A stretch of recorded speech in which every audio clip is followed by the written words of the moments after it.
Donald Trump, déclaré ce mercredi 6 novembre 2024 vainqueur du scrutin, espère bien se retrouver à l'abri des poursuites judiciaires. Mais un ultime obstacle judiciaire l'attend le 26 novembre à New York, avant son retour officiel à la Maison-Blanche le 20 janvier, cela concerne le prononcé de sa peine dans le seul de ses 4 procès au pénal, que ses avocats n'ont pas réussi à retarder au-delà de 2024. Il s'agit bien de la grosse affaire qui reste encore en travers de son chemin, connue par l'affaire Stormy Daniels. Ainsi Donald Trump saura le 26 novembre prochain, à New York, quelle est sa peine dans ce procès au pénal. Le républicain est accusé d'avoir payé 130 000 $, maquillé en frais juridiques, à la star de film pornographique Stormy Daniels pour faire taire une relation sexuelle de 2006, que l'intéressé dément. Il a été reconnu coupable le 30 mai dernier de falsification comptable aggravée pour dissimuler un complot visant à pervertir l'élection de 2016, et encourt en théorie jusqu'à 4 ans de prison. Mais l'hypothèse que le juge Juan Merchan lui impose de la prison ferme, s'agissant d'une première condamnation pénale, apparaît désormais hautement improbable face aux difficultés pratiques insurmontables que soulèverait l'incarcération d'un président élu puis président en exercice, selon les experts. Quant aux 2 procédures fédérales qui le visent, toutes 2 instruites par le procureur spécial Jack Smith, nommé par le ministre de la Justice de l'actuelle administration démocrate, Merrick Garland.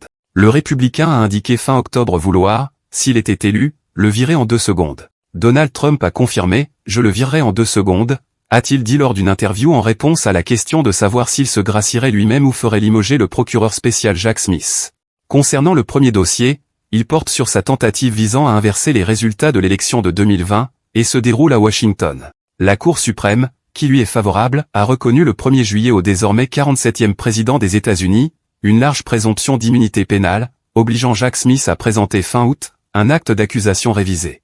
Le procureur spécial a ensuite développé ses arguments pour démontrer le caractère privé des actes pour lesquels Donald Trump est poursuivi, qui ne sont donc pas selon lui couverts par l'immunité pénale pour ses actes officiels. Le deuxième dossier instruit par Jack Smith porte sur la rétention de documents classifiés par Trump après son départ de la Maison-Blanche en 2021, et se situe en Floride. Le 15 juillet dernier, la juge Eileen Cannon a annulé la procédure au motif que la nomination du procureur spécial et le financement de ses travaux violaient les sections de la Constitution portant sur les nominations et les dépenses. Cette décision fait actuellement l'objet d'un appel. Selon les dernières informations, pour ces 2 affaires, Donald Trump pourrait soit nommer un nouveau ministre de la Justice qui licencierait Jack Smith, soit ordonner à son ministère de la Justice d'abandonner les poursuites. Il pourra notamment invoquer la tradition consistant à ne pas poursuivre un président en exercice.